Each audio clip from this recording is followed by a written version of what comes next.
तिलक तराजू और तलवार, इनको मारो जूते चार, ब्राह्मण बनिया ठाकुर चोर, बाकी सारे डीएस सबसे बड़े आतंकवादी ब्राह्मणवादी, ब्राह्मणवादी सबसे बड़े आतंकवादी ब्राह्मणवादी। नमस्कार, मेरा नाम है शुभम शुक्ला और आप मेरा यूट्यूब चैनल देख रहे हैं। दोस्तों, वीडियो आपने देखा, वीडियो में क्या चल रहा था। कुछ लोग ढपली बजा रहे थे, प्रदर्शन कर रहे थे और नारे लगा रहे थे कि तिलक तराजू और तलवार, इनको मारो जूते चार। साथ ही साथ ये भी नारे लग रहे हैं कि सबसे बड़े आतंकवादी ब्राह्मणवादी, ब्राह्मणवादी। आप सोचिए कि ये छात्र हैं, इन छात्रों के मन में इतना नफरत भरा कैसे, ये जहर फूटा कैसे।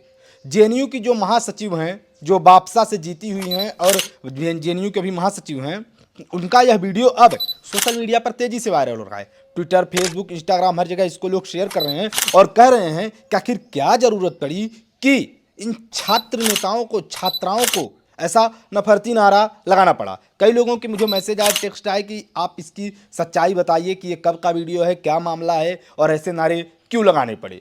तो मैं आपको यही जानकारी देने के लिए आया हूं। उससे पहले आपसे निवेदन है कि अगर आप हमारे चैनल में अभी आए हैं तो चैनल को सब्सक्राइब कर लें। अब आपको बताते हैं कि दरअसल मामला क्या था। मामला ना आपको पता है ना मुझको पता है, लेकिन इस बारे में जब मैंने रिसर्च किया, खंगाला कि आखिर इनको क्या ज़रूरत पड़ गई कि पूरी एक कम्युनिटी किस तरह से अभद्र टिप्पणी कर रही है, तो मुझे इनका 3 दिन पुराना नेशनल चौपाल नामक एक यूट्यूब चैनल पर इंटरव्यू मिला।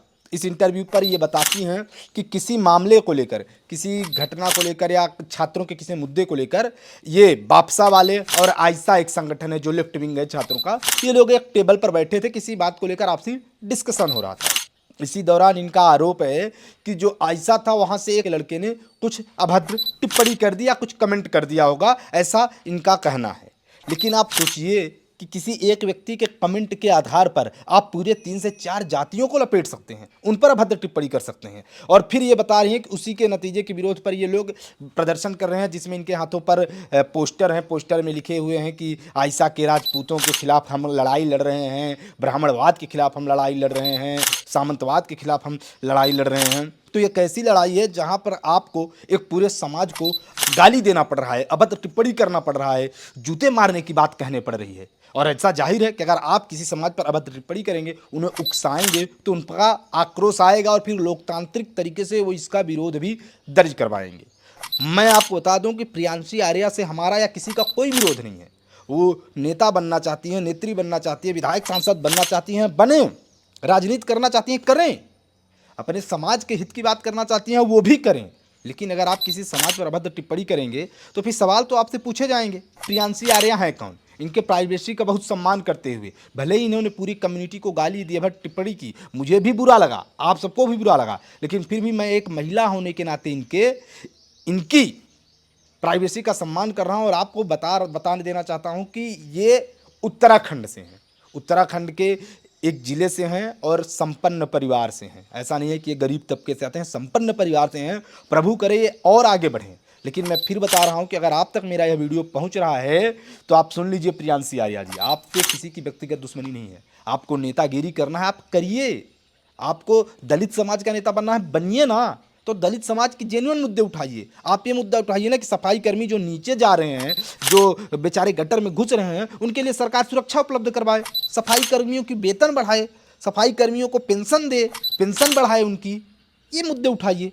आप दलितों की असली मुद्दे उठाइए, गरीबों के, पीड़ितों के, जिसके भी उठाने चाहते हैं असली मुद्दे उठाइए ना। आपको पूरे समाज पर अभद्र टिप्पणी करने की जरूरत क्यों पड़ गई? बता दें कि ये वही नारा है जो 80-90 के दशक में लगाया जाता था, जिसके बाद पूरे देश में आप देखे थे किस तरह से जाति आपस में संघर्ष देखने को मिले थे। तो मेरा निवेदन है कि हमारी या आपकी किसी की व्यक्तिगत कोई दुश्मनी नहीं है, बात मुद्दों की है। अगर आप किसी समाज के खिलाफ अभद्र टिप्पणी करेंगी तो फिर वो समाज लोकतांत्रिक तरीके से संवैधानिक लहजे में अपनी आवाज़ उठाएगा।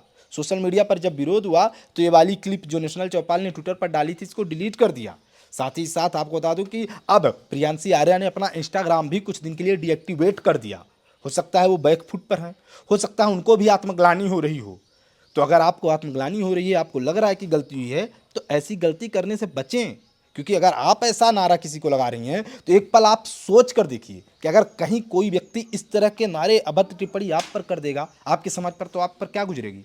तब तो आप थाने पहुंच जाएंगे, केस दर्ज करवाएंगे, और करवाना भी चाहिए। यहाँ सरकार से भी मेरा सवाल है कि इस तरह के नारे खुलेआम जेएनयू में पिछले कई सालों से लग रहे हैं। जेएनयू में ब्राह्मण बनिया भारत छोड़ो के स्लोगन लिखे गए। सरकार क्या कर रही है? अब तो भाजपा के पास ये कहने को भी नहीं है कि वो दिल्ली में नहीं है। गृह मंत्रालय तो पहले भी उनके पास था दिल्ली का, अब तो पूरी सरकार ही है।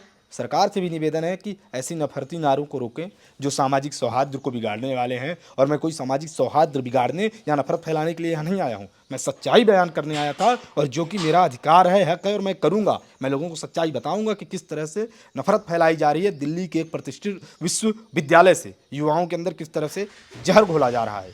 कोई भी मीडिया आपको ये खबर नहीं दिखाएगा।